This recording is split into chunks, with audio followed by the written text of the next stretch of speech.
Assalamualaikum warahmatullahi wabarakatuh. Berikut ini biografi Syekh Bahaudin Naksabandi. Syekh Bahaudin Al-Bukhari An-Naksabandi mempunyai nama lengkap Muhammad Bahaudin Al-Uwaisi Al-Bukhari An-Naksabandi atau singkatnya Bahaudin An-Naksabandi, tahun 1318 sampai tahun 1389, adalah pendiri Tarikat Naksabandi, yang merupakan salah satu tarikat yang cukup besar dan berpengaruh dalam gerakan tasawuf. Syekh Bahauddin dilahirkan pada tahun 1318 di desa Kasr-i Hindufan, yang kemudian bernama Kasri Arifan, di dekat Bukhara, yang juga merupakan tempat di mana ia wafat pada tahun 1389. Sebagian besar masa hidupnya dihabiskan di Bukhara, Uzbekistan serta daerah di dekatnya. Dikenal dengan nama Syah Naksaband, dan nama aslinya adalah Muhammad Bahaudin An-Naksabandi Al-Uwaisi Al-Bukhari. Disebut dalam kitab At-Tarikah An-Naksabandiyah wa Alamuha, TNWA, 18-19, namanya dikenal dengan sebutan Syah Naksaband. Beliau belajar ilmu syariah kepada Khawaja Muhammad Baba As-Samasi, yang dimakamkan di desa Samas, dekat Bukhara. Pada umur 18 tahun, dia mengambil tarekat dari syekhnya, Syekh Baba Samasi dan belajar ketenangan, khusu, dan tadaru. Akan tetapi, silsilah sanad tarekatnya beliau menyambungkan kepada murid Baba Samasi, yang juga gurunya, yaitu Sayyid Amir Kullali. Sumber-sumber yang menyebut biografinya, menjelaskan bahwa Syah Naksaband memiliki 3 guru yang banyak berpengaruh kepada pembentukan karakter dan perkembangan spiritualnya. 3 orang itu, disebut oleh Jaudah Muhammad Abul Yazid Al-Mahdi dalam Biharul Wilayah Al-Muhammadiyah yaitu, Khawaja Abdul Halik Gajatwani, Muhammad Baba As-Samasi, dan Sayyid Amir Kullali. Melalui Khawaja Abdul Qolik Al-Gusdawani, Syekh Muhammad Bahaudin Naksabandi disebut memperoleh tarbiyah Uwaisyiyah secara ruhani, bil madad ar-ruhil azam. Sementara dengan Baba Samasi, disebut, ketika Syekh Muhammad Bahaudin Naksabandi memperoleh tarbiyah Uwaisyiyah di dalam batin dari Khawaja Abdul Qolik Al-Gusdawani, beliau memperoleh tarbiyah ruhiyah pula di alam zahir dari Baba Samasi dan Sayyid Amir Kullali. Peran Syekh Baba Samasi, diantaranya disebut oleh Jaudah Ahmad Abul Yazid Al-Mahdi, BWM, 1998, berdasarkan kesaksian Syah Naksabandi sendiri, begini.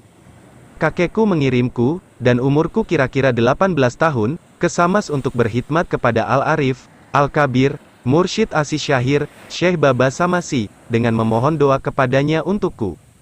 Tatkala aku memperoleh hasil, tidak sampai waktu gurub, kecuali aku telah mendapatkan barakahnya, diriku dalam keadaan tenang, khusyuk, dan tadaru. Kemudian aku berdiri pada waktu sahur, lalu berwudu dan ke masjid yang di dalamnya ada para sahabat, maka aku takbiratul ihram menunaikan sholat.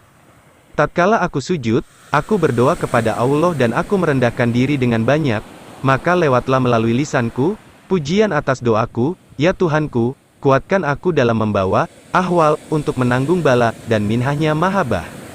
Kemudian aku sholat fajar bersama Syekh Baba Samasi, Qodasala Sirohu. Tatkala aku sudah selesai sholat, kemudian Syekh Baba menemuiku dan mengingatkanku setiap apa yang terjadi padaku dari jalan kasyaf, kemudian berkata kepadaku, hai anakku, sebaiknya engkau berdoa begini, ya Tuhanku, berilah hambamu yang lemah ini ridomu. Sesungguhnya Allah Ta'ala itu tidak ridho hambanya di dalam menanggung bala.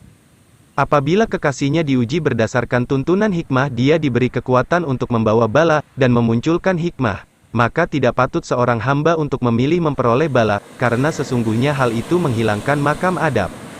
Setelah wafatnya Syekh Baba Samasi, Muhammad Bahaudin Naksabandi diambil kakeknya untuk diajak pergi ke Samarkand, berziarah dan bertemu dengan para syalihin, para kutub untuk memperoleh barokah mereka. Setelah itu, beliau datang ke Bukhara dan dinikahkan, menekuni ibadah menjalankan syariat dan menekuni hakikat. Syah Naksaband kemudian juga bersahabat dan belajar kepada Sayyid Amir Kullali yang memiliki kemuliaan dalam mentarbiyah murid, yang juga murid dan menggantikan kedudukan Baba Samasi. Pada saat bersama Sayyid Amir Kullali ini, Syah Naksaband juga mengalami jazbah dan mendengar hatif. Dari jazbah ini kemudian dibangun dasar-dasar tarekat Naksabandi. Para murid Sayyid Amir Kullal Al-Bukhari berzikir dengan zikir ya, bila bersama-sama, dan bila sendiri dengan zikir hafi. Syah Naksabandi kemudian memilih zikir hafi, dan zikir hafi disebutnya sebagai Aula wa Aqwa. Setelah itu, Zikir Naqsyabandi, dari Syah Naqsyabandi menggunakan metode zikir hafi, tentang jawaban Syahid Amir Kullali ketika ditanya salah satu muridnya, soal zikir hafi dari Syah Naqsyaband telah dikutip di bagian Syahid Amir Kullali, dan tidak diulang lagi di sini. Setelah datang kepada Syahid Amir Kullali, Syah Naqsyabandi berziarah kepada orang-orang solih dan belajar dari ahwal mereka.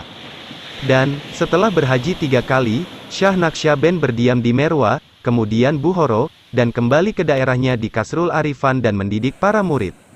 Sejak masa Syah Naqsyabandi, tarekat yang dulu sering dinamai Taifuriyah atau Ishqiyah, kemudian dikenal sebagai tarekat para Hojagan Khwajagan, maka tarekat ini kemudian dinisbahkan kepadanya, menjadi Naqsyabandi. Syah Naqsyaband meninggalkan beberapa risalah dan kitab yang diberi judul, Al-Aurat Al-Bahaiyah, dan diberi syarah oleh para muridnya diberi judul Manbaul Asrar, Tanbihul Ghafilin, Sulukul Anwar, dan Hidayatus Salikin wa Tuhfatut Talibin. Syah Naqsyaband menambahkan 8 asas yang telah diletakkan oleh Khawaja Abdul Halik Al-Gusdawani di dalam bahasa Persia, dengan 3 asas lagi, yaitu, Wukuf-i Zamani, Wukuf-i Adadi, Wukuf-i Kolbi. Sejak masa beliau ini, silsilah Khawajagan kemudian dikenal dengan Naqsyabandiyah.